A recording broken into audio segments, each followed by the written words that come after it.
शिक्षकच समोर आहेत हो, ज्यांनी घडवायचंय समाजाला, ज्यांनी ज्ञान द्यायचंय, ज्यांनी समाज उभा करायचंय. म्हणून तर जुन्या काळी मास्तर म्हणायचे. मातेच्या स्तरावर जाऊन जो शिकवतो त्याला मास्तर म्हटले. आईच्या स्तरावर जाऊन शिकवणारी ही मंडळी आहात. आमच्या सर्व शिक्षिकांचा जो वृंद आहे, जो स्वागतासाठी उभा होता, मनापासून त्यांना सर्व या शाळेचे विद्यार्थी, त्या विद्यार्थ्यांचे पालक सगळ्यांच्या चरणी कृतज्ञतापूर्वक वंदन करते. या सर्व साथीदारांमध्ये संवादिनीच्या साथीसाठी माझे यजमान स्वतः इथे उपस्थित आहेत. उत्तम स्वतः कीर्तनकार असून मला या सर्व पद्धतीची साथ देतात. मनापासून त्यांना आणि आपण सगळ्यांना पुन्हा एकदा नमस्कार. उत्तम साऊंड सिस्टीम आहे. या सगळ्याचा विचार करून इथून पुढचा जो काही वेळ माझ्या हातात आहे 10:30 पर्यंत असं म्हटलंय, बघूया घड्याळ आपल्याला जिथपर्यंत नेईल तिथपर्यंत जाऊया. आपण सगळ्यांनी मिळून आज पांडुरंगाच्या चरणी आजची कीर्तन सेवा समर्पित करायची आहे. विठाल विठाल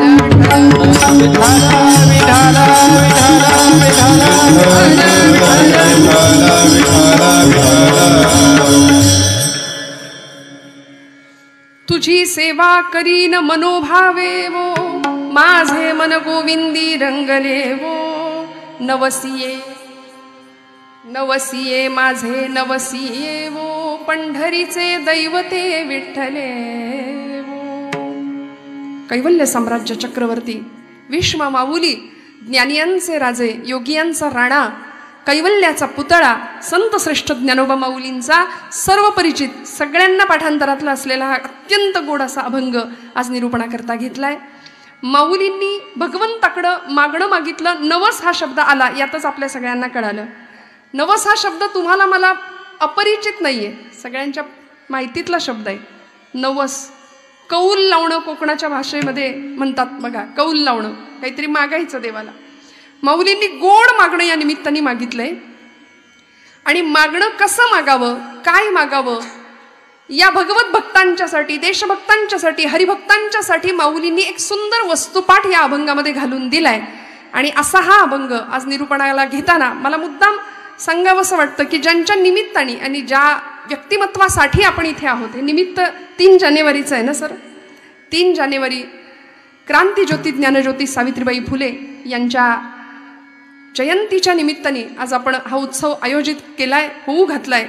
मी मगाशी एक वाक्य म्हणाले की त्या नसत्या तर इथे अधिकारवाणीनी आणि पूर्ण स्वतंत्रपणे मी बोलू शकले नसते. मी फार लांबचं उदाहरण नाही देणार. आज समाजामध्ये स्त्री मानानी, दिमाखात अत्यंत स्वाभिमानी आणि स्वतंत्रपणे उभी राहू शकते, याचं सगळं श्रेय ज्यांना द्यावं अशी आमची ही विश्वमाऊली सावित्रीबाई फुले, भारताच्या आद्य स्त्री शिक्षिका, त्यांच्या निमित्ताने आज आपण इथे सगळे आहोत. सर्व पालकवर्ग इथे उपस्थित आहे. कीर्तन म्हटलं की 1.5-2 तासाच्या सगळ्या वेळामध्ये तिला निमंत्रण नाही द्यावं लागत, ती बाया येते. हा, ती येते, पण इथे सगळे जागरूकतेने ऐकणार आहेत. कारण आमचं हित कशात आहे हे प्रत्येकाला माहिती आहे. आपुलिया हिता जो असे जागता. संतांनी आम्हाला सतत जागृतीचे धडे दिलेत बरं का. देहाची झोप वेगळी, पण मनाला आलेली मरगळ, आमचं मन, मनगट आणि मेंदू या 3ही गोष्टी सक्षम राहाव्यात, यासाठी या प्रांगणामध्ये आम्ही आलोत. कारण का सांगू,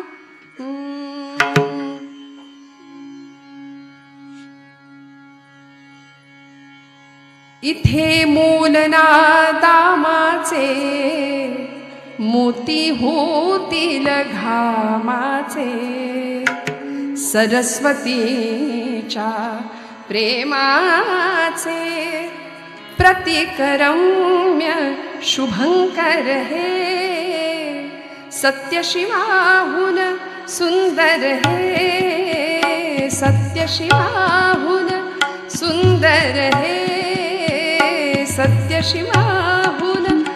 आपण कुठल्या मातीत बसलोय याला जास्त महत्व आहे. मला खूप आज आनंद झालाय आपल्या सगळ्यांना बघून की असा श्रोता बहुविध बहुगुणी सर्व थरातला आणि सर्व वयोगटातला मिळणं हे कीर्तनकाराचं भाग्य आहे. विठ्ठल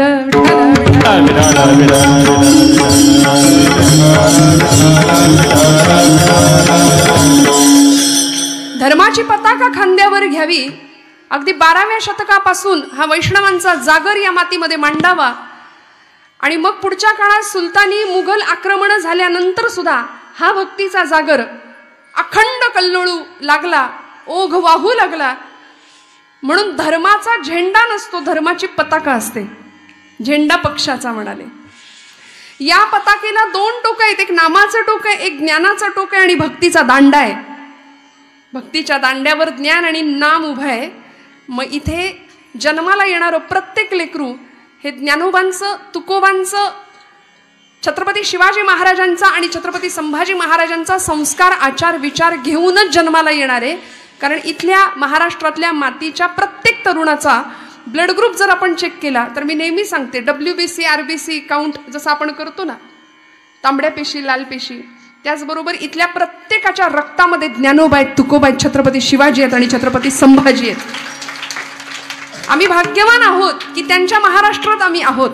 आम्ही भाग्यवान आहोत, या संतांच्या मांदियाळीमध्ये आम्ही आहोत. आणि माझ्या परम भाग्याने आपल्या सगळ्यांचं मी आज दर्शन घेतेय. ज्ञानोबांनी सेवा हा शब्द वापरलाय श्रोते हो. का करायची सेवा, कशा करता करायची सेवा. ज्या माऊलींनी अखंड आयुष्य, अवघ आयुष्य समाजाचे निंदा, अपमान, छळ सगळं सहन केलं. रस्त्यातनं निघाल्या की लोक असे दगड चिखलाचे गोळे फेकायचे.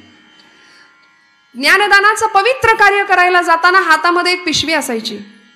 त्या पिशवीमध्ये एक जास्तीची साडी घेतलेली असायची. घरापासून शाळेत जाईपर्यंत कुणी सांगितलं होतं एवढा त्रास सहन करायला, पण तो केला तुमच्या माझ्यासाठी. घरापासून शाळेपर्यंत जाईपर्यंत सगळी साडी चिखलानं माखलेली असायची.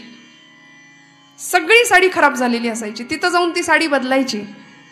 म्हणून शिक्षक वर्ग किंवा भारतातला सगळ्यात मोठा कणा आहे, मी म्हणते तो सोन्याचा खांब आहे तुमच्या माझ्यासाठी, ही सगळी शिक्षक मंडळी. शाळेमध्ये जाऊन ज्ञानदानाचं उत्तम कार्य करायचं, पुन्हा ती पहिली मळकी साडी नेसायची आणि पुन्हा घरी यायचं. पुन्हा येताना तोच अनुभव. लोक दगड चिखलाचे, शेण गोळे फेकायचे. ते घरी घाबरून घरी बसले असते ना आमच्या ज्ञानज्योती, क्रांतीज्योती सावित्रीबाई फुले. म्हणून एका कवीने फार सुंदर सांगितलंय, मागास आजना आहे भारतीय महिला जगती. घेतला पतीचा विचार. ज्योतिबा फुलेंनी सांगावं, लेखणी हातात घे, शिक्षण घे आणि मुलींना शिक्षण द्यायला सुरुवात कर. सद्विचार ऐकुनी पतीचा, घेऊनी लेखणी हाती. स्त्री शिक्षण देण्यासाठी कटिबद्ध जाहली मगती. परिणाम निंदेचे वादळ उठले, जे उठले तसेच शमले. जे निंदक तेही झुकले, सावित्री आणिक ज्योती ह्या प्रणाम कोटी कोटी. सावित्री आणिक ज्योती ह्या प्रणाम कोटी कोटी. मागास आसना आहे भारतीय महिला जगती. सद्विचार ऐकुनी पतीचा, घेऊनी लेखणी हाती. स्त्री शिक्षण देण्यासाठी कटिबद्ध झाली मगती. निंदेचे वादळ उठले, जे उठले तसेच शमले. जे निंदक तेही झुकले, सावित्री आणिक ज्योती ह्या प्रणाम कोटी कोटी. सावित्री आणिक ज्योती ह्या प्रणाम कोटी कोटी. या निमित्तानं त्यांच्या पवित्र स्मृतीला आपण वंदन करून पुढे जाऊया. सेवेचा एक सुंदर परिपाठ ज्या माऊलींनी आम्हाला घालून दिला. 1897 साल, आपल्या सगळ्यांना माहिती आहे, महाराष्ट्रामध्ये आलेली प्लेगची साथ. माणसं कुत्र्या मांजरासारखी पटापट मरत होती बरं का, किड्या मुंग्यांप्रमाणे मरत होती. काखेमध्ये प्लेगची गाठ यावी आणि माणूस तापाने फणफणून मृत्युमुखी पडावा.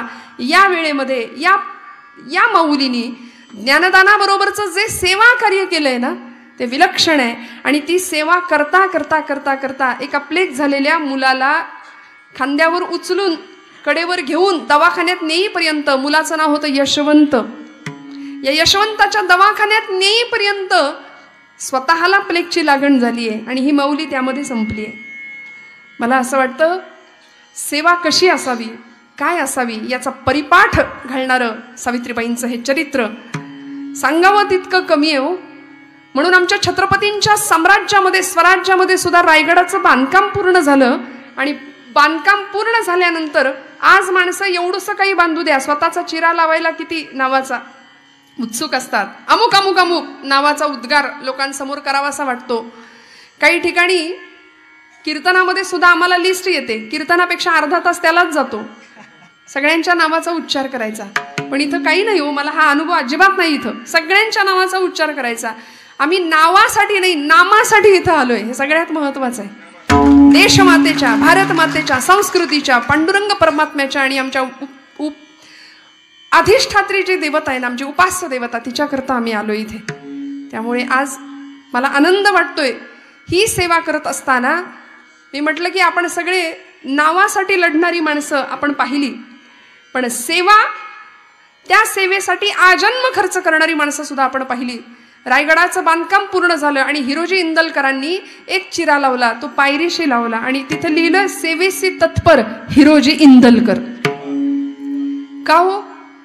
एखादा मोठा चिरा जरी राजांना सांगितलं असतं ना, माझ्या नावाचा बांधा, तिथं नाव लिहा, भविष्यातल्या लोकांनी, पिढ्यांनी माझ्याकडे बघू द्या, माझ्या नावाचा उद्घोष करू द्या, नाही, पायरीशी नाव लिहिलं. माझ्या नामदेवांनी पांडुरंगाची भक्ती केली, पण आम्ही चिरे पायरीचे म्हणून आज प्रत्येक जण नामदेवांच्या पायरीला नमस्कार करून पांडुरंग परमात्म्याची पायरी बनवून गेले नामदेव महाराज.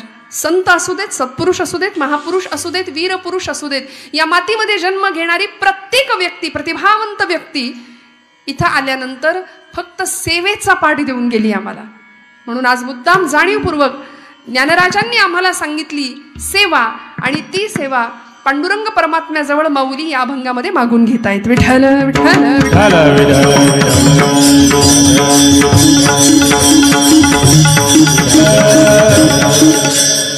तुझी सेवा करीन मनोभावे.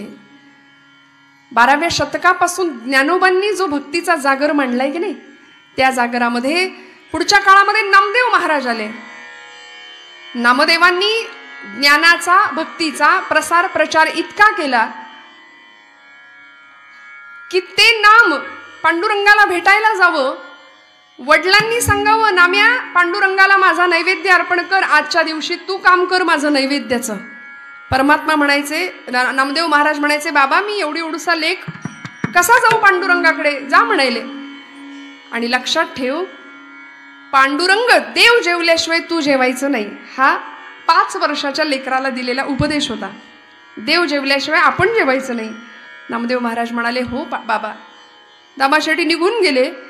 दुसऱ्या दिवशी पहाटेच्या वेळी नामदेव महाराजांनी उठावं, सकाळी सकाळी आईच्या मागे टुमणं लावावं, आई लवकर जेवायला तयार कर, लवकर जेवायला तयार कर, मला पांडुरंगाला नैवेद्य अर्पण करायचंय. घेतलं भोजनाचं ताट, निघाले दुडू दुडू धावत रावळात. माध्यान्नीची वेळ, सकाळी उठल्यामुळे स्वतःला भूक लागलेली, आणि राऊळामध्ये पोहोचल्यानंतर असं मंडल केलं, ताट ठेवलं, पाणी फिरवलं आणि पांडुरंगाला म्हणले, करा सुरुवात. एवढ्याशा अर्जवानी देव जेवणार आहे का हो? आमच्या घरातलं 5 वर्षाचं लेकरू आठवून बघा, एवढूसा अर्जव केल्यानंतर देव जेवेल का? तुमच्याकडून कधी जेवलाय? आपल्याकडून पांडुरंग कधी जेवलाय का? नाही. नामदेवांकडून जेवले, कारण नामदेव महाराज रडले, पांडुरंगासाठी रडले. आम्ही रडत नाही, आम्ही आमच्या लेकरा बाळांसाठी रडू, आम्ही आमच्या प्रपंचासाठी रडू. सावरकर ब्रायटनच्या समुद्र किनाऱ्यावर हिंद मातेसाठी, मातृभूमीच्या मुक्ततेसाठी रडले. महात्मा ज्योतिबा फुले, सावित्रीबाई फुले रडल्या. जिजामाऊली 350-400 वर्षाचा गुलामीचा अंधकार पाहिला आणि मनामध्ये विचार आला की हे कोण सगळं दूर करेल, म्हणून आई जगदंबेकडे साकडं घातलं की मला असा पुत्र दे. रडल्या का? माझ्या लोकांचा उद्धार व्हावा. मग ती देशभक्ती असू दे, देवभक्ती, दोन्हीकडे आर्तता लागेल. नामदेव महाराजांनी पांडुरंगाला सांगितलं, देवा आता जर जेवला नाहीस ना तर घरातलं लाकूड आणीन म्हणले, चुलीतलं. आपली आई जे आपल्याला करते ना ते सगळं तिथं चाललं होतं. बऱ्या बोलानं जेव, नाहीतर आई जसं मला मारते तसा मार देईन म्हणले. शाणं बाळे की नाही माझं, शाणं बाळे, जेव बरं, जेव बरं, जेव बरं करून पांडुरंगाला जेवायला घालतायत. पांडुरंग हले ना, बोले ना. कटेवरी हात तुझे, विटेवरी पाय, कटेवरी हात तुझे, विटेवरी पाय, कटेवरी हाय तुझे, विटेवरी पाय, कटेवरी हात तुझे, विटेवरी पाय. पंढरीच्या पांडुरंगा, पंढरीच्या पांडुरंगा, पाहतो सिताय, कटेवरी हात तुझे,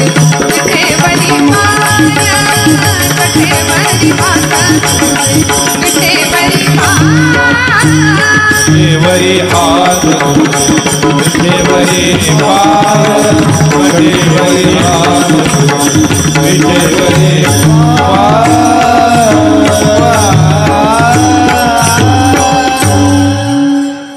भगवंता जेव की रे बाबा, किती वेळ झाला बघ बरं. मी एवढासा लेकरू आलोय आज तुझ्यासाठी, हा, आणि चवण्या ढवण्या लावलेस वय, नखरे करतोस वय, जेव.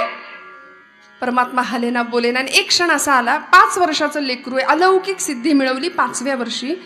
5व्या वर्षी नामदेव महाराज सांगतात, पांडुरंगा आता जर जेवला नाहीस ना तर इथं या तुझ्या पायरीवर डोकं आपटून जीव देईन म्हणाले, संपवेन. आणि पायरी धरली, डोकं आपटणार, थाडकन डोक्याला लागलंच नाही, हातात डोक्याखाली मऊसर हात लागला आणि गाभाऱ्यातनं आवाज आला, नाम्या अरे दगडाचा देव कधी जेवतो का रे. नामदेव महाराज म्हणले, दगडाचा देव कधी बोलतो का रे. बोललास, चाटून पुसून स्वच्छ करायला लावलं ताट. का हो, कारण ज्ञानदेवांनी सांगितलेला भक्तीचा संस्कार पुढच्या काळामध्ये होता. सेवा कशी करायची, भगवंताकडून सेवा करून मागून कशी घ्यायची, की मला तुझी सेवा घडू दे. आणि हेच ज्ञानोबा माऊली आम्हाला पुन्हा पुन्हा सांगतायत अभंगाच्या प्रथम चरणापासून. तुझी सेवा करीन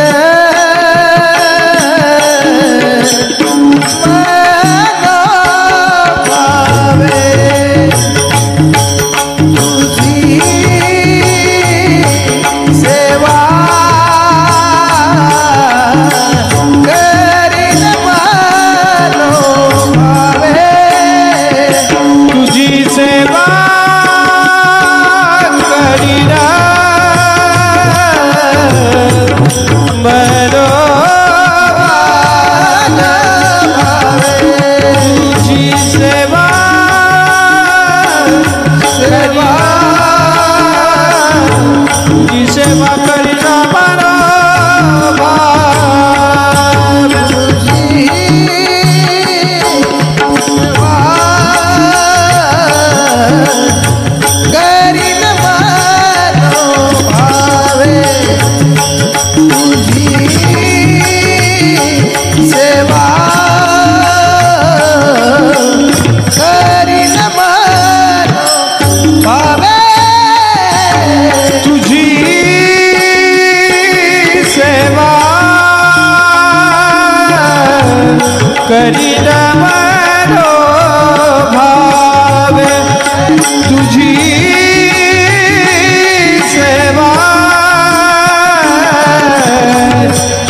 तुझी सेवा करीन मनोभावे, माझे मन गोविंदी रंगले.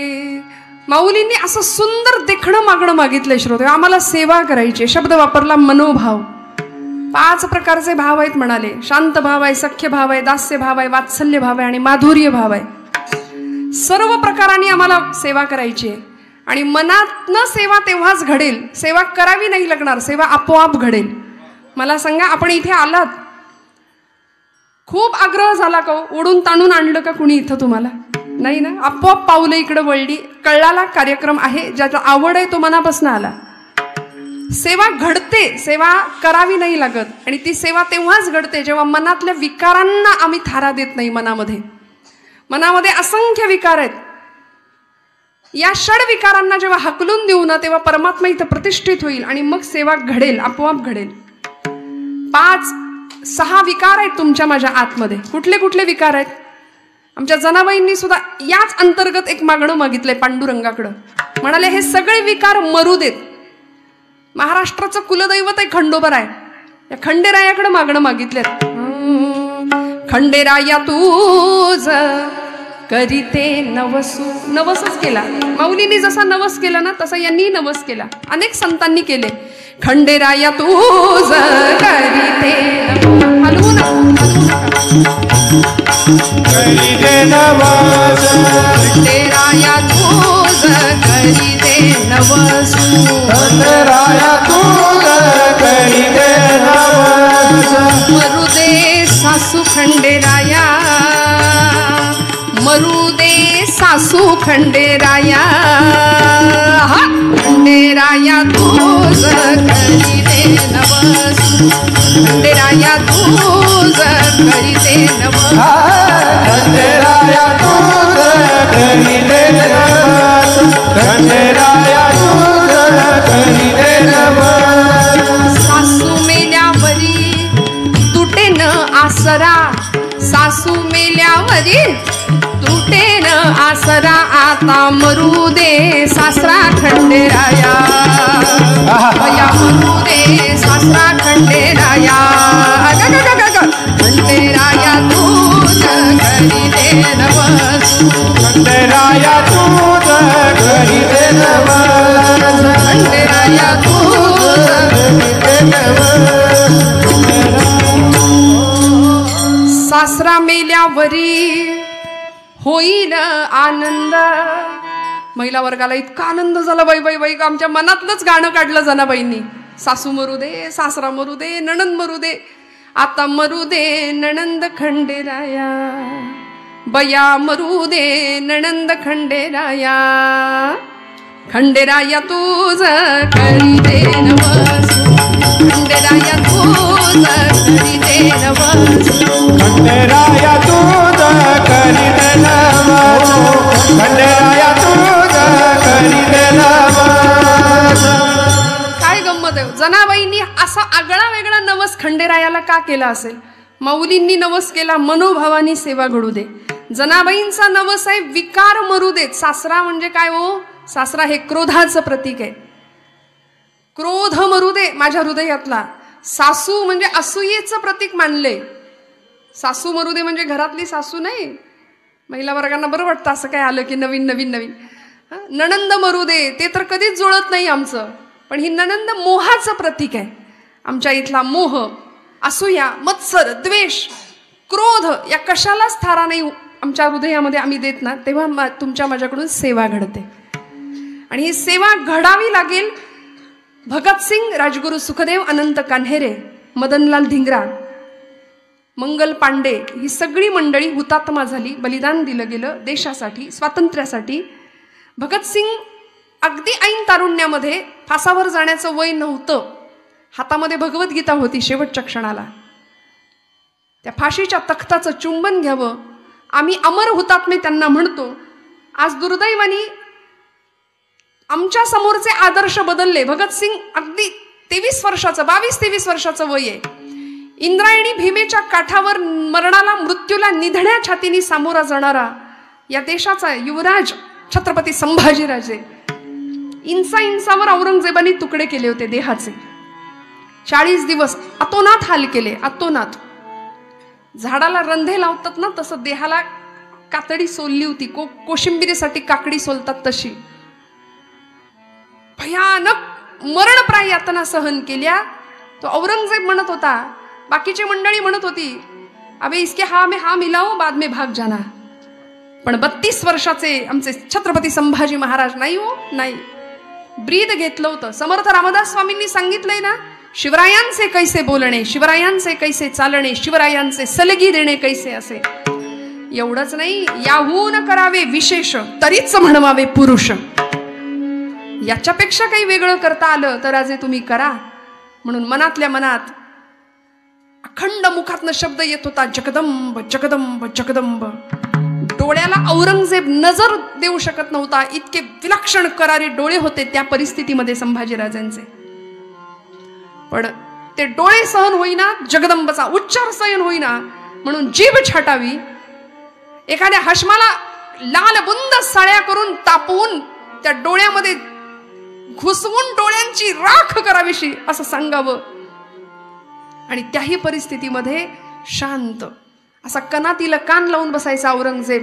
आता विवळेल हा, मग विवळेल, ऐक आ आ असा उच्चार करेल आणि मी ऐकेन, त्याच्यासाठी असा तरसलेला असायचा. पण नाही हो, सेवेचं व्रत हातात घेतलं, छत्रपतींचा वारसा हातामध्ये घेतला. 40 दिवस मरणप्राय यातना दिल्या आणि मग इंद्रायणी भीमेच्या काठाला आमच्या वडूजवळ आणलं. इंचावर पायाकडून तुकडे करायला सुरुवात केली. आपण हे ऐकू शकतो, फक्त ऐकताना आम्हाला त्रास होतो, बोलताना त्रास होतो, ऐकताना आपल्याला त्रास होतो. प्रत्यक्षात काय झालं असेल. आणि त्या छत्रपतींच्या महाराष्ट्रामध्ये जी व्यक्ती धर्मासाठी गेली, जी व्यक्ती धर्मासाठी जगली, धर्म हे एकमेव ब्रीद समोर ठेवलं, या राष्ट्राचं कल्याण एकमेव ब्रीद समोर ठेवलं, त्या राष्ट्रामध्ये आम्ही खुशाल धर्माला बाजूला ठेवतो आणि आचरण करतो. आमच्या हातून सेवा कशी घडेल मला सांगा. ज्या ज्ञानोबांनी असा वारसा आम्हाला दिला विठ्ठल भक्तीचा, सुंदर परंपरा घालून दिली, ज्या छत्रपतींनी त्या भक्तीला शक्तीची जोड देऊन भक्ती शक्तीचा सुरेख संगम या महाराष्ट्रामध्ये आणला. आणि या परिस्थितीमध्ये आज आम्ही घराघरामध्ये धर्म शिक्षण द्यायला विसरलो. छत्रपतींचे वारसदार आम्ही स्वतःला म्हणून घेतो, पण आमच्या घरामध्ये धर्म शिक्षण नाही. मुलीला हातामध्ये बांगडी घालवतलं तर तिला राग येतो कधी कधी. घरामध्ये संध्याकाळ झाली की दिवे लागणीला सगळ्यांनी एकत्र बसलंच पाहिजे, हा परिपाठ आहे तुमच्या माझ्या संस्कृतीचा. सनातन वैदिक धर्मातली आम्ही मंडळी आहोत, परंपरेची. पण बसतं का हो आज कोणी? संध्याकाळ झाली की सगळे बाहेर. उलटय, परवा फार मोठा सण झाला आमच्याकडे. कुठला सण झाला ना? 31 डिसेंबर. सगळ्या महाराष्ट्रात वा रे वा, काहीतरी खरकट खातो लोकांचा आम्ही. कसले सण साजरे करता हो? मी म्हटलं होतं 31 डिसेंबर हा महाराष्ट्रामध्ये सगळीकडे भजन आणि कीर्तन साजरा करूनच झाला पाहिजे 31 डिसेंबर. त्याशिवाय आम्ही महाराष्ट्रीयन नाही, त्याशिवाय आम्ही ज्ञानोबा तुकोबांचे वारसदार नाही. कारण आमच्या जगण्या वागण्याचं रसायन आहे ज्ञानोबा तुकोबा. इथल्या प्रत्येक मुलाच्या रक्तामध्ये ते संस्कार असलेच पाहिजेत. त्याच्या आधी 25 डिसेंबर. बरं, लेकरांनी घातल्या लाल टोप्या इथपर्यंत ठीक आहे, आईवडिलांनी पण म्हणजे त्यांच्या बुद्धिमत्तेची दृष्ट काढावी मीठ मोहऱ्यांनी, असं मला कधी कधी वाटतं. कुठे चाललो आम्ही? मग या सगळ्याचा विचार करावा. म्हणून मला या शाळेचं विशेष कौतुक वाटलं की इथे पालक आणि लेकरं एका विचाराखाली, एका छत्राखाली एकत्र येत आहेत, संस्कृतीचा जागर घालतायत आणि आपण सगळे त्याला अतिशय सुंदर पद्धतीने साथ देत आहेत. दृष्ट लागेल असा उत्सव आहे श्रोते हो. माझ्या परम भाग्याने आपल्या सगळ्यांच्या दर्शनाचं आज मला भाग्य मिळालंय. माऊलींनी पांडुरंगाकडे सेवा मागितली, तुझी सेवा करीन मनोभावे. शब्द वापरला मनापासून, उगीच आपलं करायचंय म्हणून नाही. असाच एखादा उत्साही कार्यकर्ता असतो बघा, भक्तीमध्ये, देशसेवेमध्ये, समाजसेवेमध्ये, त्याला काहीतरी करायचं असतं. मी असं करीन, मी तसं करीन, मी याव करीन, त्याव करीन. पारावर बसतो, हातामध्ये पत्ते असतात, या देशात क्रांती झाली पाहिजे. हातात पत्ते, हातामध्ये कॅरम आहे, हातामध्ये मोबाईल आहे. मोठा माणूस घरातलं काहीतरी सांगतंय, बाबा रे ऐक ऐक. पितृतुल्य एखादी व्यक्ती 16-17 वर्षाच्या पोराशी काहीतरी बोलत असते, काहीतरी संवाद करत असते. हे घराघरातलं दृश्य आहे. त्याच्या हातात मोबाईल आहे, तो वर बघायला सुद्धा तयार नाही. जुना काळ होता, आपण सगळी मोठी मंडळी आहात, आपण इथे माझ्या वयाच्या, माझ्यापेक्षा मोठ्या महिला वर्ग आहे.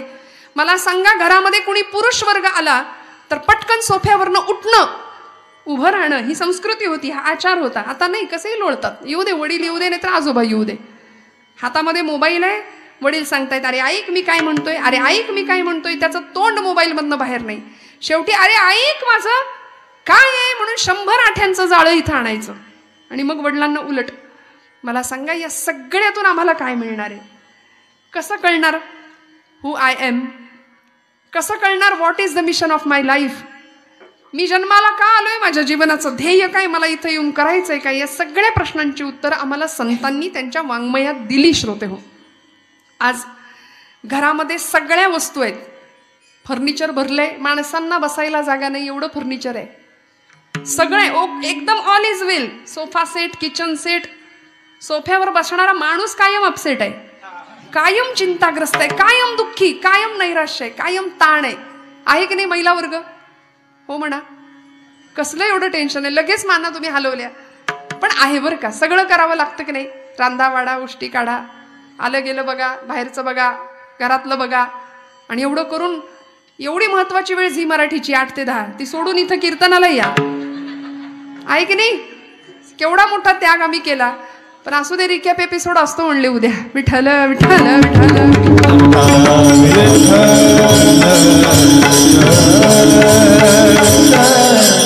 त्यामुळे काही काळजी नाही, आम्ही तोही आस्वाद घेतो नाही का. उद्या टीव्हीला डबल एपिसोड असतात का नाही ते. पण तरी सुद्धा महिला वर्गाचं कौतुक या करताय की सेवा कशी करावी हे त्यांना सांगावंच लागत नाही लागत सांगावं. माऊलींनी सेवा पांडुरंगाची मागून घेतली. आज माझा महिला वर्ग स्वतःचं घरदार सोडून, स्वतःच्या मातापित्यांना मागे टाकून इथे येतो. तुमचा संसार फुलवतात त्या. कुठल्याही प्रकारची तडजोड करायला तयार असतात. मी आताच्या मुलींबद्दल नाही बोलत आहे, पण आमच्या 60-70च्या एखाद्या मावशीला विचारा, काडीला काडी जोडून प्रपंच करून दाखवला तिने. कधीच तडजोड नाही, कधी बोटं नाही मोडली. आमच्या वडिलांना नव्हती अक्कल, काही पण बघून दिलंय आणि त्यांनी खडे मोडले नाहीत, कधीच खडे फोडले नाहीत. सगळं स्वीकारलं, सगळं सहन केलं आनंदाने. मला असं वाटतं सेवेचा पाठ या माता वर्गाकडून घ्यावा. म्हणून ज्ञानोबांना सुद्धा जगाने विश्व माऊलीचा दर्जा दिला की नाही. माऊली म्हटलंय. एवढ्याशा 16 वर्षाच्या लेकराला विश्व माऊली म्हणून दर्जा दिला. का हो? मनोभावानी सेवा कशी करायची याचा पाठ संतांनी आम्हाला घालून दिला. त्यांच्या ग्रंथामध्ये तुमच्या माझ्या सगळ्या प्रश्नांची उत्तरं सुद्धा दिली. आम्ही विनाकारण बाकीचे वर्कशॉप करायला जातो. मी ठोंबरे सरांना मनापासून धन्यवाद देईन की आज कीर्तनाच्या माध्यमातून, व्याख्यानांच्या माध्यमातून, अन्य प्रबोधनाच्या उपक्रमाच्या माध्यमातून ही खऱ्या अर्थी कार्यशाळा आहे, मोठी कार्यशाळा. हे वर्कशॉप आहे मुलांना घडवण्याचं, मुलांवर संस्कार करण्याचं. शालेय शिक्षणा व्यतिरिक्त काहीतरी वेगळं आम्हाला त्यांना देता यावं, हा उत्तम पाठ तुमच्या सगळ्यांच्या डोक्यात आहे. कारण होतच असो, लॉर्ड मेकॉले नावाचा जो इंग्रजी तत्ववेत्ता भारतामध्ये आला ना इंग्रजांच्या बरोबर, त्यांनी पहिल्यांदा काय बघितलं असेल तर भारतातली शिक्षण व्यवस्था बघितली.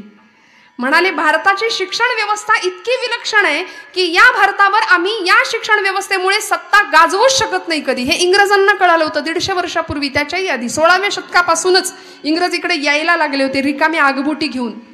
इथला ताग, इथलं लोखंड, इथलं सोनं भरभरून नेत होते बोटीमध्ये आणि आमचा स्वाभिमान स्वतःच्या टाचेखाली तुडवून टाकत होते.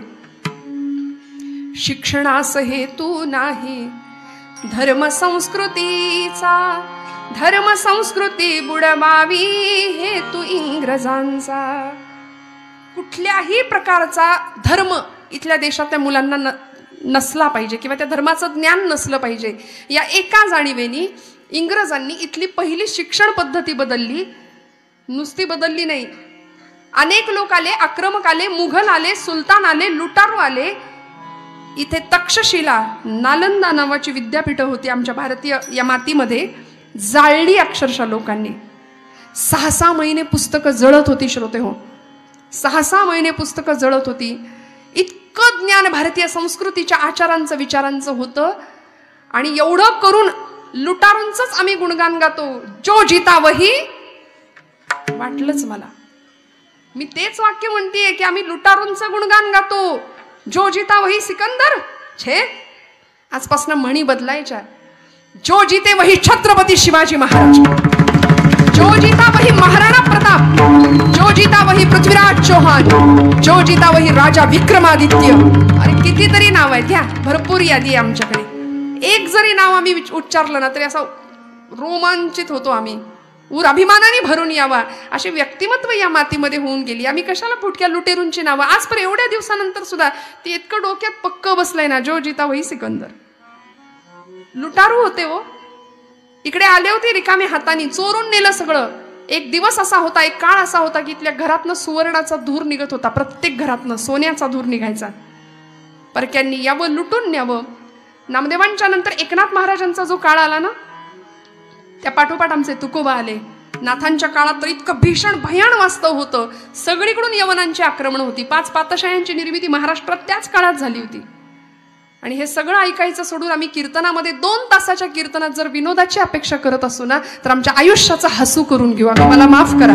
विठ्ठल विठ्ठल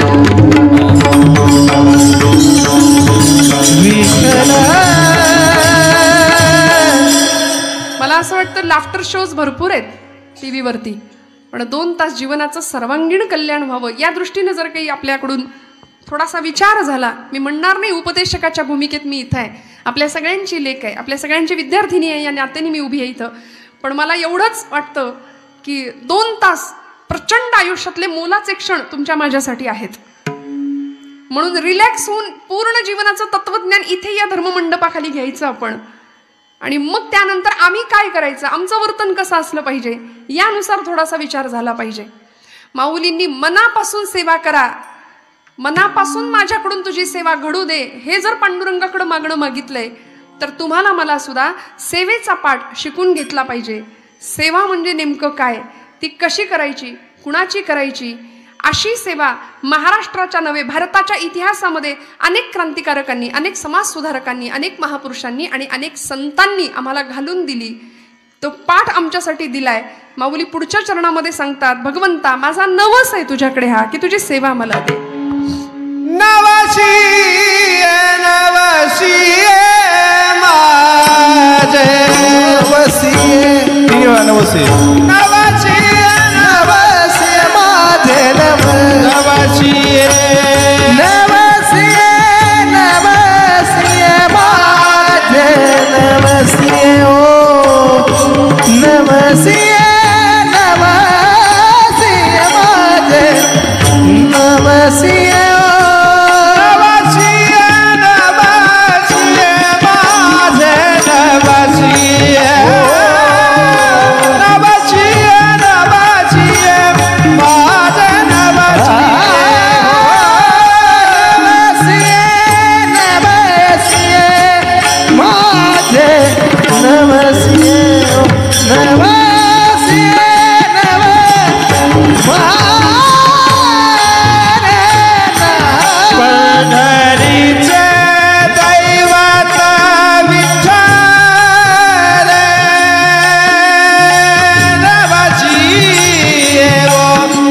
पंढरीचे दैवत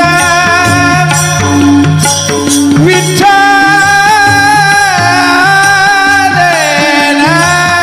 नवसी वो नवसी नवसी माझे नवसी वो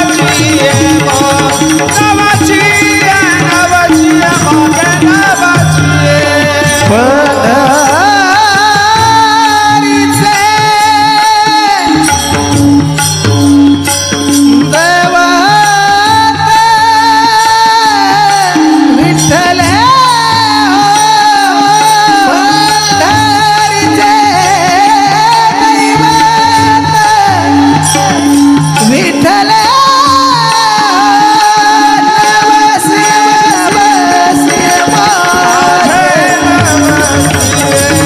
नवसी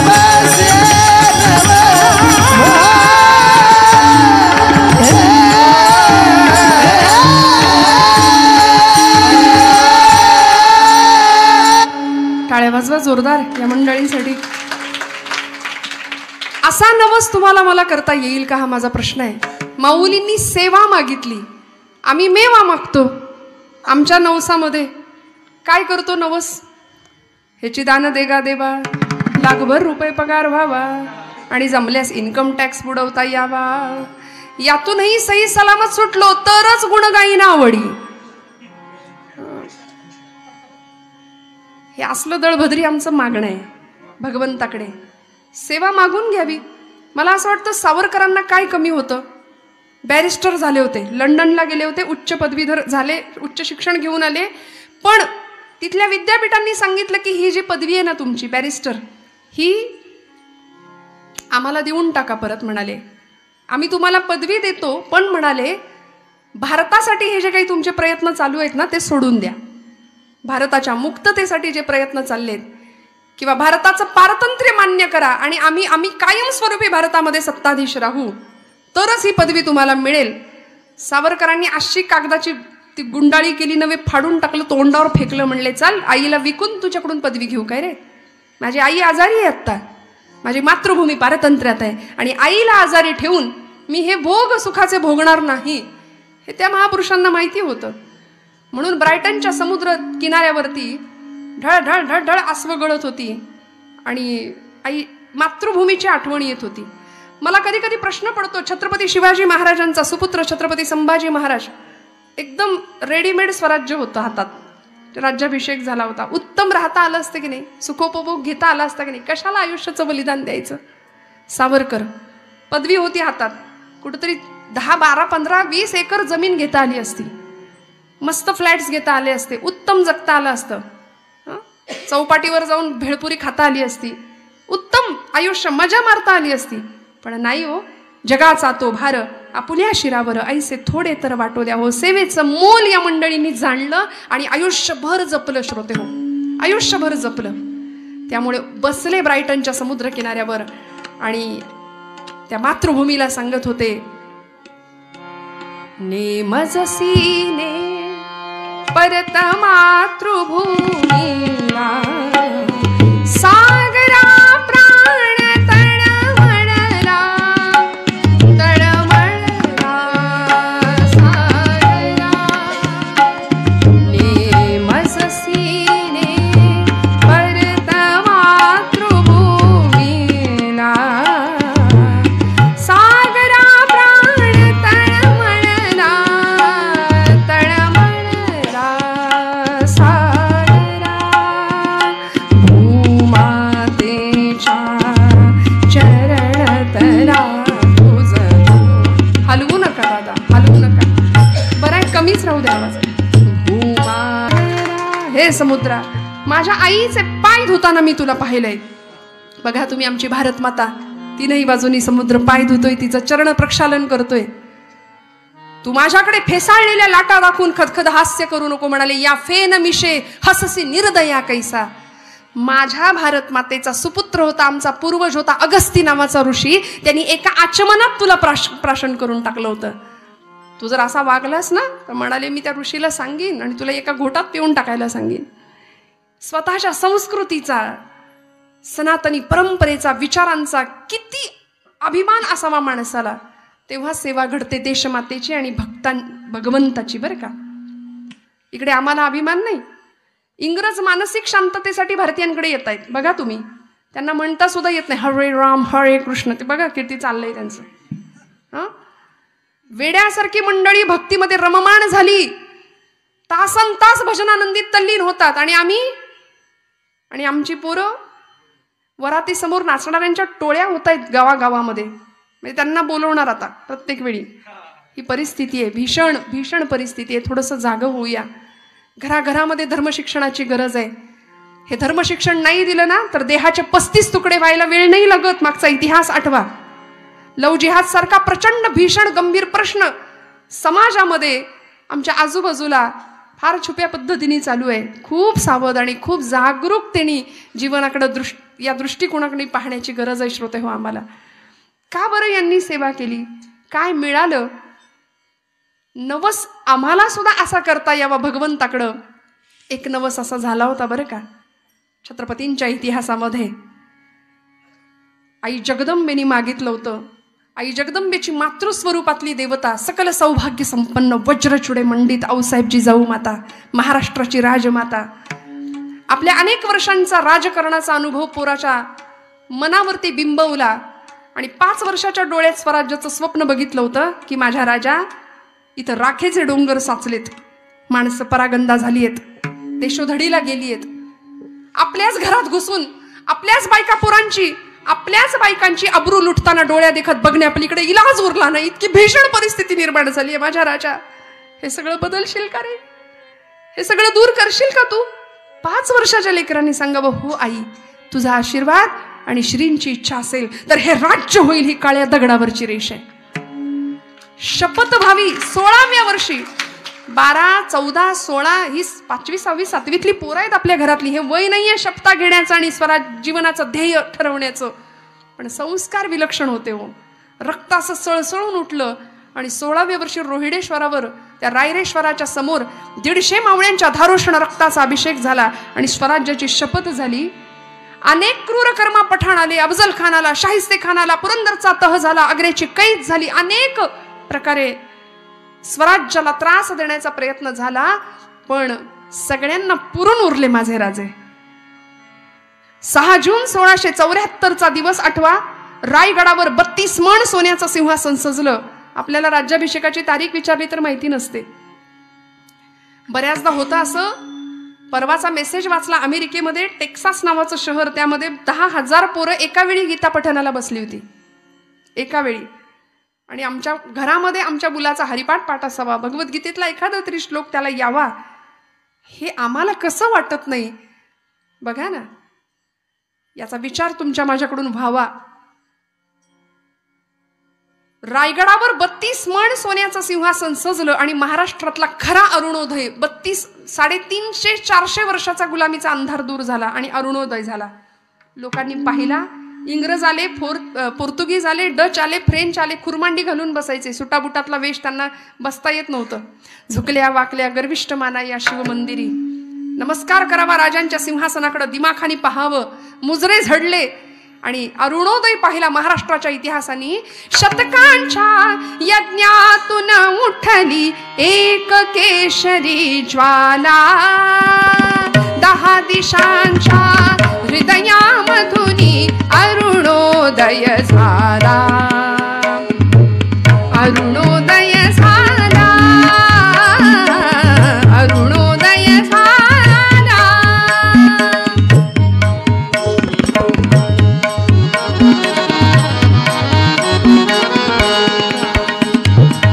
शिवप्रभूंची नजर फिरे अंगा सिंधू यमुना गोदा कलशातून आल्या. 7 नद्यांचं 7 समुद्रांचं जल माझ्या राजाच्या डोक्यावर अभिषिक्त होत होतं.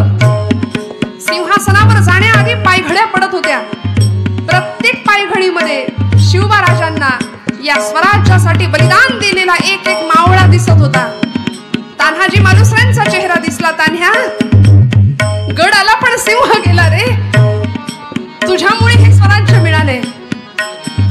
घोडखिंडीची पावन खिंड करणारे, आपल्या रक्ताने खिंड लढवणारे बाजी प्रभू देशपांडे दिसावेत. शिवबानी सांगावं, बाजी प्रभू आपण होतात म्हणून हे स्वराज्य मिळालं. शहाजी राजांचा चेहरा दिसावा.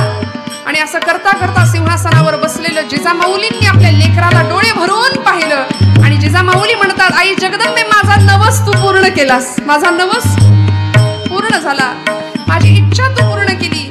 या महाराष्ट्राला स्वतःचं सिंहासन, मराठी माणसाला स्वतःची बाजू निर्माण करून द्यावी, ही माझी इच्छा होती, हा नवस होता माझा. आणि आता बास, जीवनाचं ब्रीद ठरलं, या लोकांची सेवा करायची. राजे अभिषिक्त झाले आणि बघता बघता बघता शिवराज्याभिषेक पार पडला. 2 वर्ष मध्ये गेले आणि मोहीम आखली बरं का. कर्नाटक प्रांताची मोहीम ऐकली. दक्षिण दिग्विजय. छत्रपती संभाजी राजांच्या वरती स्वराज्याचा सगळा भार सोपवला आणि राजे दक्षिण दिग्विजयाला निघाले. कोण कोण सोबत घेतलं वर्णन केलं. 30,000 स्वार संगती,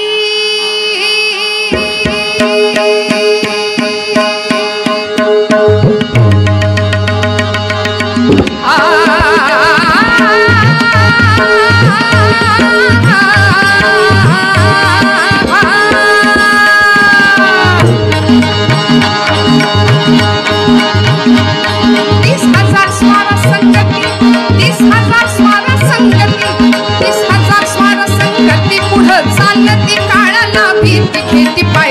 50,000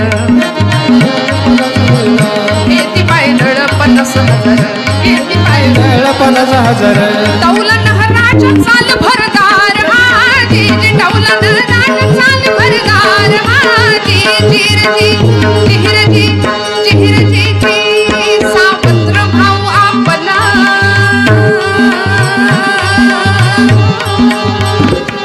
सावत्र भाऊ आपला भेटूया त्याला बघूया काय हाल हवाल तिथली शिवाची भूती तिकडं वळली धन्य कन्नड भूमी झाली हजी धन्य तेलंग भूमी झाली हजी जिरजी जिरजी जिरजी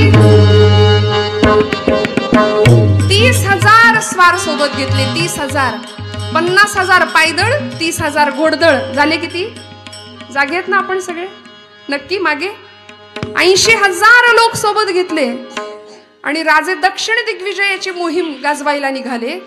दक्षिण प्रांतामध्ये हसन अली कुतुबशहा नावाचा एक राजा राज्य करत होता. त्याला असं वाटलं शिवाजी जैसा खूंखार दुश्मन नाही है, आक्रमण करायला येत आहेत वाटतं, म्हणून कडेकोट बंदोबस्त. आणि मादण्णा पंत आणि आकण्णा पंत आपल्याकडचे सरदार त्यांच्याकडे चाकरीला होते. मी नेहमी सांगते आपल्या माणसांची मनगट आणि मेंदू बऱ्याचदा त्यांच्यासाठीच कष्ट झाले. फितुरीचा रोग आमच्या राष्ट्राला होता, त्याची फळं दुर्दैवानी आज आम्ही सुद्धा भोगतोय की काय असं म्हणावं असं वाटतं. मादण्णा पंतांनी सांगितलं हुजूर हुजूर शिवाजी का सैन्य आया है, शिवाजी की सेना आई है. शिवाजी जैसा खूंखार दुश्मन नहीं और शिवाजी जैसा दिलदार दोस्त भी नहीं है, ऐसा सुना है हमने. मुसा नावाची नदी हैदराबाद शहर आजचं पूर्वीचं भागानगर, त्या नदीच्या शेजारी राहुट्या पडल्या, शामियाने सजले आणि छत्रपती शिवाजी महाराज 80,000 मावळ्यांना घेऊन तिथं राहत आहेत. हसन अली कुतुबशहा म्हणतो याला जेवणाचं आमंत्रण देऊन आपल्या बाजूला वळतं करून घेऊया. पूर्वीपासून ही पद्धत आहे बरं का. विठ्ठल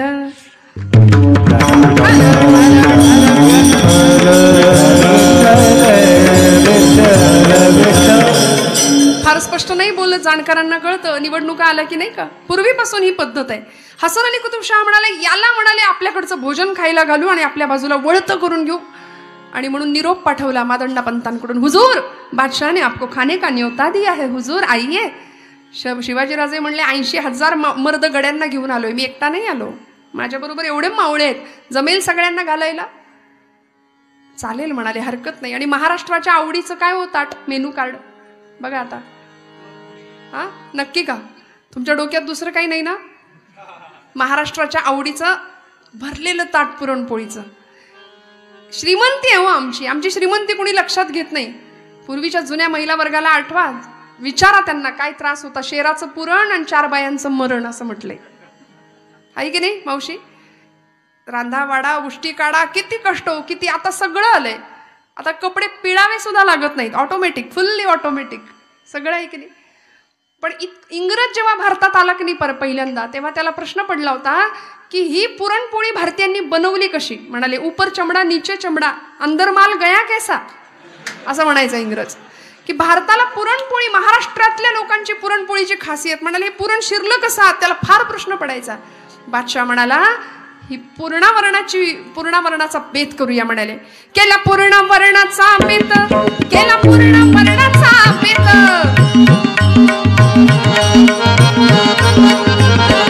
केला पूर्णावरणाचा बेत, केला पूर्णावरणाचा बेत, केला पूर्णावरणाचा बेत. बसली पंगत शिवबा समवेत, एकेकाने खाल्ले 5 उंदे 4, बादशहाला घोर महिमार. अजून हे किती अन्न खाणार हाजी, अजून हे किती अन्न खाणार हाजी, जिरजी जिरजी. पूर्णावरणाचा बेत बादशाहाने करावा. आणि ही पंगत बसली होती 80,000 मर्द मावळ्यांची. बाप रे बाप. पाचुंदा एक शब्द आपल्याला माहिती असेल, पुरणपोळीचा पाचुंदा. आपण फक्त ऐकून ठेवा, आपलं ऐकूनच पोट भरतं. सोलापूरमध्ये पाचुंदा असतो का नाही ना, एक पोळी. आमच्या पुण्यासारखं नाही, पुरण शोधायला लागतं त्याच्यात कुठं आहे. वाढू का घालू का, वाढू का घालू का, याच्यातच सगळं जेवण संपतं, ताटापर्यंत येतच नाही. पण असं जेवण हो, पाचुंदा म्हणजे 5 पोळ्यांचा एक गठ्ठा ग्रुप बरं का. भरपूर पुरणाची एक मोठी पोळी त्याच्यावर भरपूर तूप, त्याच्यावर दुसरी पोळी, त्याच्यावर भरपूर तूप, त्याच्यावर तिसरी पोळी, तूप, चौथी पोळी, तूप, पाचवी पोळी, पाचुंदा. आणि असे एका एका मावळ्यांनी 5-5 पाचुंदे खाल्ले. करा हिशोब. तानाजी मालुसरे इतिहासात नाव आपल्याला माहितीये. तानाजी मालुसऱ्यांनी, श्रोते हो, त्यांच्या न्याहारीचा हिशोब एका इतिहासकारांनी सांगितलाय. हे खोटं माझ्या पदरचं नाही. इतिहासकार सांगतात तानाजी मालुसरे न्याहारीला, न्याहारी म्हणजे ब्रेकफास्ट, हा असं नाही, ब्रेकफास्ट लवकर कळतं. आता तो ब्रेकफास्ट पण नाही, आता ब्रंच आलाय मध्येच, भरपूर खायचं सकाळच्या वेळी नाही का. त्या ब्रेकफास्टला, त्या न्याहारीला 65 भाकऱ्यांची न्याहारी होती माझ्या तानाजी मालुसऱ्यांची. ऐकून ठेवा. आमची तरुण मंडळी फक्त आता बास म्हणजे ऐकूनच आम्हाला ढेकर येईल इतकं, पण 65 भाकऱ्या न्याहारीला काय असेल तब्येत. आता फक्त ऐकायचं इतिहास. शहाण्यांनी पोवाड इतिहास रचला आणि अतिशहाणे आता मग नुसतं ऐकून ऐकून ऐकून ऐकून फक्त पारावर बसून, याला काही कळत नाही, त्याला काही कळत नाही, या मंत्र्याला काही कळत नाही, त्या संत्र्या, याच्यातच आम्ही मात्र आमचं जीवन चाललंय. आम्ही कुठे काय करतो. आमच्यापासून सुरुवात काय करायची. पूर्णावरणाचा बेत झाला. 80,000 मर्द मावळे जेवायला एकत्र बसले श्रोते हो. आणि इतकं खातायत बादशाला घोर पडला. बाप रे बाप. रघुनाथ पंत हणमंते नावाचे सरदार छत्रपतींसोबत होते आणि रघुनाथ पंतांना बादशाने विचारलं, बाप रे बाप पंत कितने खा रहे तेरे आदमी. रघुनाथ पंत म्हणाले, हाथी इतना खाते हैं और हाथी को मारने की ताकद रखते हैं म्हणले. आमची माणसं, आमची मावळेगडी, आमचे मर्द हत्ती एवढं खातात आणि हत्तीला मारण्याची ताकद ठेवतात. आणि एवढं ऐकलं आणि रघुनाथ पंतांच्या डोक्यात, त्या बादशाच्या डोक्यात एक किडा वळवळला. म्हणले, हत्तीला मारण्याची ताकद आहे, क्यों ना आजमाले. हातच्या काकणाला आरसा कशाला पाहिजे. म्हणून दौंडी पिटवली. उद्या सकाळी छत्रपती शिवाजीराजांचा एक माणूस आणि हसन अली कुतुबशहाचा एक हत्ती माजलेला, यांच्यामध्ये विषम युद्ध होणार. दौंडी पिटली सगळ्या भाग्यनगरामध्ये. पुन्हा सांगते, भागानगर म्हणजे पूर्वीचं भाग्यनगर आणि आताचं हैदराबाद.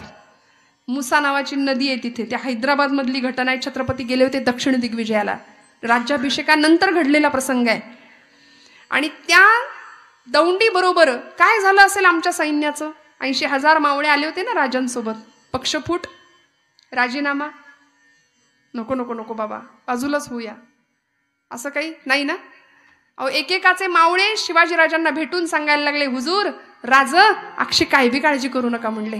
आपल्याकडे एक एक सिंहाचा छावा आहे. मरू तर देशापायी आणि जगू ते बी देशापायी. राज कशापायी काळजी करतायसा. छत्रपतींना काय अभिमान वाटावा आपल्या लेकरांचा, आपल्या मावळ्यांचा, आपल्या गड्यांचा. परीक्षा घेतली. रात्रीच्या अंधकारात जरा गेले. म्हणले बघावं चाचपावं, कुणी घाबरलं नाही ना. म्हणून वेश बदलला राजांनी आणि गेले. म्हणाले, घाबरला आहे का तुम्ही. उद्या सकाळच्या टायमाला तो उभा राजा तुम्हासनी पायदळी देणार आहे हत्तीच्या. भ्या नाही वाटत. एकदा सगळ्यांनी त्याच्याकडे असं बघितलं. तू कोण आहेस रे म्हणले. फुटून आलाय की काय. आमच्या शूरांच्या सैन्यामध्ये अशी भाषा करणारा तू कोण आहेस. छत्रपतींना एकेकाने उत्तर द्यावं, मराठ्यांची पोरं आम्ही, भिणार नाही मरणाला, मरेंगे मगर हटेंगे नाही सो मरगठ्ठे. ही मराठा शब्दाची व्याख्या आहे की नाही, ही छत्रपतींची वेगळी होती बरं का. आम्ही 96 कुडी 92 कुडी यातच अडकलोय. ते आधी क्लिअर करून घ्या.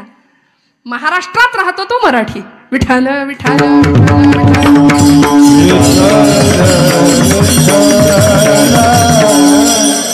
आणि या इतक्या सुंदर उदात्त हेतूनी प्रत्येकाचं शरीर मन जिंकलं. प्रत्येकाने राजांचं मन जिंकलं. भला मोठा स्टेडियम, तो पिंजरा उभारला होता. लोण्यात माती कालवली होती. लोण्यात रात्रभर हत्तीला दारू पाजली होती. का. मदमत्त व्हावा, उन्मत्त व्हावा आणि समोर जो कोणी शिवाजीराजांचा मावळा येईल त्याला पायदळी तुडवून छत्रपतींची इब्रत मातीत मिसळावी. हा हसन अली कुतुबशहाच्या अंतरीचा कुटील डाव होता. 13 फूट उंचीचा हत्ती निवडला आणि 3.5 टन वजन होतं बरं का त्याचं. म्हणजे किती क्विंटल.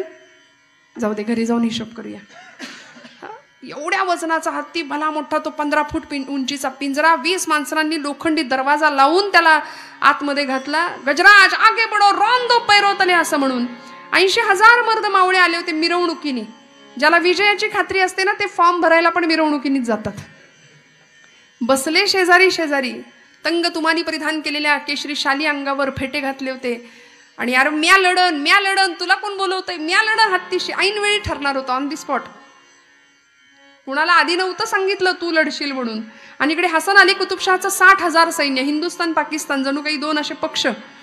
आणि त्या 60,000 सैन्यांमध्ये चर्चा चालली आहे की बे तेरे को क्या लगता है, हाथी मरेगा या इंसान मरेगा. तो दुसरा म्हणला आपण को क्या करे, अपने को क्या करना है, कोई भी मरे, हाथी मरे या इंसान मरे. चित्रासारखं सगळं स्टेडियम स्तब्ध होतं. 80,000 मर्द मावळ्यांमध्ये नजर फिरत होती.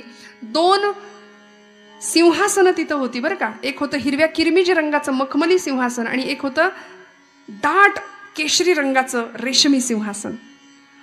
गुर्जबारदार लांब दाढी कुरवळत उभा आहे. त्याचा हातात सोन्याचा दंड घेतलाय आणि बादशाच्या आगमनाची वर्दी दिली. होशियार हसरत जिने सुभानी मुजफ्फर उल उमानी मशमुले मैदान रबियो शान शान बहादुर इफ्तिकार उद्दौला शान दौलत हुकूमत पनाह आस्ते कदम नतबर कदम वगैरे वगैरे वगैरे. तो काहीतरी बडबडला. तो बादशाह आला तिकडून. बादशाह बसला आपल्या सिंहासनावर आणि आपल्या रघुनाथ पंतांनी अक्कडबाज मिशीचा फक्कडबाज एक मावळा होता त्याच्याकडे असं नुसतं नजरेने बघितलं आणि म्हणले तो इतका बोंबललाय, तुझा आवाज याच्या खाली येता कामा नाही. त्यांनी असा मिशीवर पीळ दिला, हातात सोन्याचा दंड घेतला आणि तो म्हणाला ते काय पाप्याचं पितर बोंबलणारे. म्हणला माझा आवाज लई तगडा आहे, अक्षी काळजी करू नका. राजा कुठपर्यंत आले तेवढं सांगा. राजांना निरोप गेला. पेहराव चढवला, अंगरखा घातला, अंगरखाच्या आत जॅकेट घातलं, चिलखत आवरण केलं, मंदिर लावला डोक्याला, मोत्यांचा चौकडा शिवगंध रेखाटलं, केशरी पाण्याचा शिडकावा अंगावर केला. जगदंब उदय असतो. 64 कवड्यांची देवीची भवानीची माळ गळ्यात घालत होते राजे. आईचा भुत्या होऊन हातात पोत घेऊन नाचत होते. सामर्थ्य आहे चळवळीचे, जो जो करील तयाचे, पण तेथे भगवंताचे अधिष्ठान पाहिजे. आधी अधिष्ठान म्हणून तुळजापूरची तुळजाभवानी आणि छत्रपतींचा आराध्य दैवत शंभू महादेव हे 2 दैवत होती. तुकोबरायांसारखा समर्थ रामदास स्वामींसारखे सार्थ समर्थ गुरु लाभले होते. त्याशिवाय आयुष्यात यश नाही, लक्षात घ्या. आणि राजांनी पेहराव केला, निघाले. त्या मर्द मावळ्याला कळालं राजे येत आहेत. त्यांनी दंड हातामध्ये घेतला आणि संस्कृतामध्ये राजांच्या आगमनाची वर्दी दिली. सावधान प्रौढ प्रताप पुरंदर श्री श्री श्री क्षत्रिय कुलावतांस मुघल दल संहारक महाराष्ट्र भूषण छत्रपती शिवाजी महाराज. आणि वळवाचा पाऊस पडावा तशा सगळ्या स्टेडियम मधून टाळ्यांचा हा पाऊस पडला. हो राजे आले, एक एक एक एक दमदार पाऊल टाकत सिंहासनावर बसले. आणि ते हसन अली कुतुबशहाचं सैन्य म्हणलं अरे बाप रे बाप, आपण तो अपने राजा को बादशाह समझते थे मगर वो जोकर निकला इसके सामने. राजे येऊन बसले आणि मादंडा पंतांची नजर फिरायला लागली. निवडायचंय कुणाला तरी एकाला. कुणी घाबरलं नाही. फोटोत कसे आपण मानवर करतो ग्रुप फोटोत, असा प्रत्येक जण असा बसला होता. मी मी मी मला मला बोलव मला बोलव. काय झालं असेल हो. आणि अशा प्रसंगामध्ये अचानक नजर गेली मादंडा पंतांची. खूण केली 3 आणि 2. एकदम कोवळं पोरग दिसलं, कारण ह्या बलदंड तब्येती सगळ्यांच्या. निवडलं एकदम बारकं पोरग 22 वर्षाचं, 50 किलोच्या आसपास वजन असेल, फार नव्हतं. अगदी कोवळा तरुण वय. आणि त्या पोराला सांगितलं 3 आणि 2 असं खूण केली. क्रमांक 3 आणि 2. तिसऱ्या ओळीतला 2 नंबरचा स्वयंसेवक. त्यांनी जे नजर भिडवली तो म्हणला मी तयार आहे. तयार होऊन मैदानामध्ये आला. फेटा सोडून दिला, शाल टाकून दिली, तयार होऊन मैदानामध्ये आला. आणि रघुनाथ पंत म्हणाले अरे अरे अरे काय भुललासी वरलिया रंगा. याची कमजोर देहयष्टी यांनी पाहिली आणि फसले म्हणाले, फसले. तो जो तयार होऊन आला होता ना, लोखंडाचा दरवाजा उघडला गेला. त्याला आज जायची सूचना झाली. राजांना त्यांनी तिथनच मुजरा केला. राजा राजा जय भवानी, जय शंभू महादेव, जय भवानी राजा जय भवानी. राजा त्यांनी आतमध्ये जसा प्रवेश केला, दरवाजा बंद झाला. राजांनी अभय मुद्रा दिली. यशनमस्तु विजयी भव विजयी भव. कोण होता होतो? आपल्या प्रतापगडच्या पायथ्याशी भुतोंडे नावाचं गाव आहे. त्या गावचं 22 वर्षाचं पोरग राजांच्या सैन्यामध्ये नुकतंच दाखल झालं होतं. येसाजी कंक त्याचं नाव. असा सुंदर गोटीबाज शरीराचा तरुण होता. काय लढावं, काय काय पराक्रम करावा. 22वं वर्ष. आता आमच्याकडे बघा, हे सुचत नाही ते झेपत नाही, हे जमत नाही ते जमत नाही, इतका नकार असतो. मी म्हणते निगेटिव्ह ज्यांच्याकडे एनर्जी आहे ना त्यांच्यापासून 2 फूट लांब राहायचं. कोरोनात कसं आपण डिस्टन्स मेंटेन करत होतो. नकार ज्यांच्या आयुष्यात भरलाय ना त्यांच्यापासून लांब राहायचं. कारण अशी मंडळी फार घातक असतात. आपल्यातली असलेली ऊर्जा खाऊन टाकायचं काम करतात ते. विठ्ठल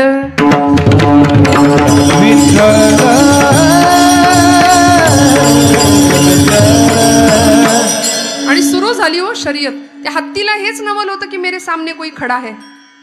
कारण लोक असे गडबडा लोळायचे. गुन्हेगारांना पायदळी तोडवण्यासाठी त्याला वापरलं जायचं. आणि हत्ती पाहतोय हा असा उभा आहे बजरंग बलीचा अवतार. हत्तीने त्याला एका सोंडेनी थापेनी मारण्याकरता सोंड वर केली, फटका मारला. येसाजीला वाटलं पहिला फटका खाल्लाय, दुसरा खाल्ला तर तिसरा खातोय की नाही कळायला जिवंत राहणार नाही. सोंडेत हत्तीची ताकद आहे. आणि खरं आहे ना, प्रत्येक अवयवामध्ये प्रत्येक प्राण्याची ताकद असते. हत्तीची मॅक्झिमम ताकद त्याच्या जागेत ना. आपण सगळे विंचवाची ताकद त्याच्या, सापाची ताकद त्याच्या, बोकडाची ताकद त्याच्या आणि गाढवाची ताकद त्याच्या. जाऊ दे, ज्याला अनुभव असेल त्यांना माहिती. जे हत्तीने सोंड वरती गेली येसाजीला फटका मारायला, येसाजीने समशेर हातात घेतली, उलटा वार केला, सोंड खाली आली आणि उलटा वार केला, खाडकन वार कारीगर झाला. हत्तीची कितीतरी वजनाची सोंड खाली पडली, रक्ताची चिळकांडी आणि हे रक्त चिखल झाला हो, रक्ताचा चिखल झाला. पाय घसरायला लागला.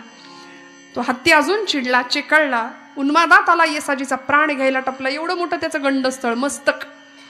तो असा येसाजीला दाबायला पुढे पुढे पुढे पुढे. एवढे मोठे सुळे त्याच्या 2.5 फूट लांबीचे. येसाजी मागे मागे मागे, हत्ती पुढे पुढे पुढे. सगळ्या पिंजरा धडधड धडधड धडधड धडधड करायला लागला. धडक बसत होती पिंजऱ्याला. आणि गंडस्थळाने म्हणजे मस्तकाने तो येसाजीच्या छातीवर दाबत होता. येसाजी अंदाज घेत होता किती वेळ तो मागे राहतोय पुढे राहतोय, किती वेळ. प्राणायाम जे करतात त्यांना माहिती आहे. म्हणून तरुण मंडळीला मनापासून विनंती आहे, करत जा काहीतरी. पूरक, कुंभक, रेचक फार गरजेचं आहे.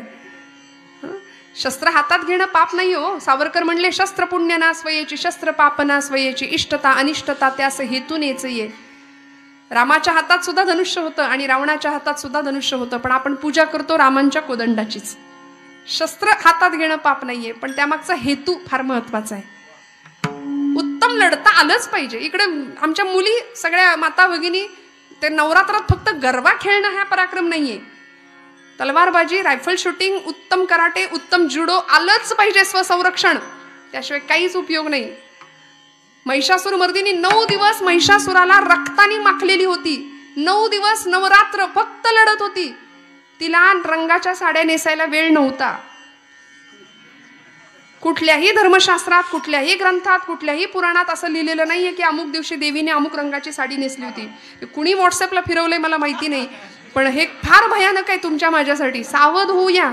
आपल्या लेकींना स्वसंरक्षणाचे धडे नवरात्रीच्या दिवसात देऊया. त्या निमित्ताने तलवारबाजी, लाठीकाठी प्रशिक्षण देऊया. उत्तम, जितकं उत्तम देता येईल तेवढं देऊया. आणि आज काळाची ती गरज आहे. महिला वर्गांना मी हात जोडून आपल्याला विनंती करते, अजिबात वाईट वाटून घेऊ नका की हे काहीतरी वेगळं आहे का. नाही, ह्या सगळ्याची आज गरज आहे.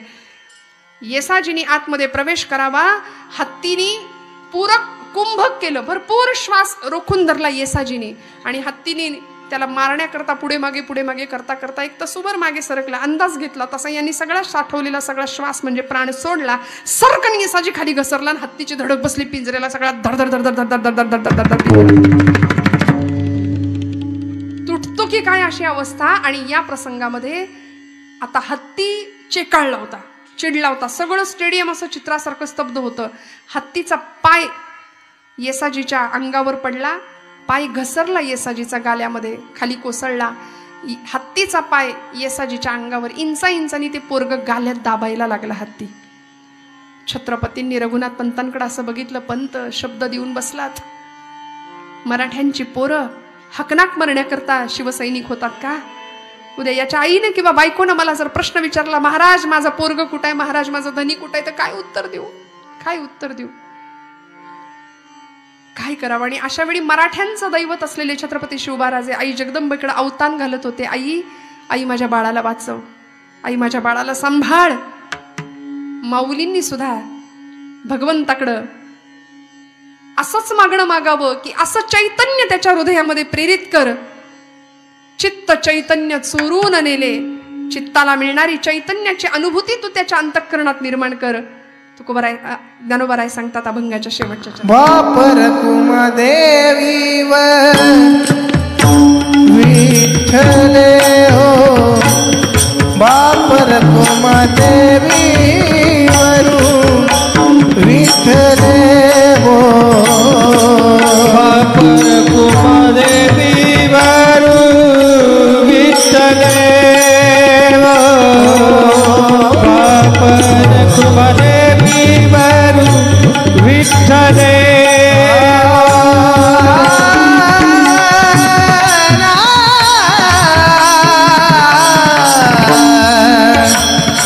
वापर कुमदेवी वरू विठ्ठले हो, वापर कुमदेवी वरू विठ्ठले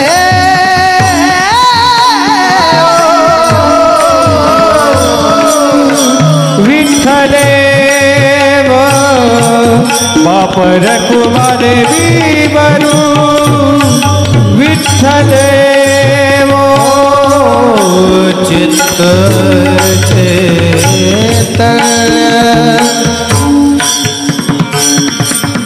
चोरून नेले हो, चोरून नेले चित्त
चित्त चैतन्य चोरून नेले, नवसिये नवसिये माझे नवसिये, पंढरीचे दैवते विठ्ठले. तजरे अभिमान गान गुणियन तजरे अभिमान गान गुणियन तजरे अभिमान गान गुणियन तजरे अभिमान गान गुणियन गुण की सेवान मान अवमान गुण की सेवान मान अवमान तजरे अभिमान जान गुणियन तजरे अभिमान.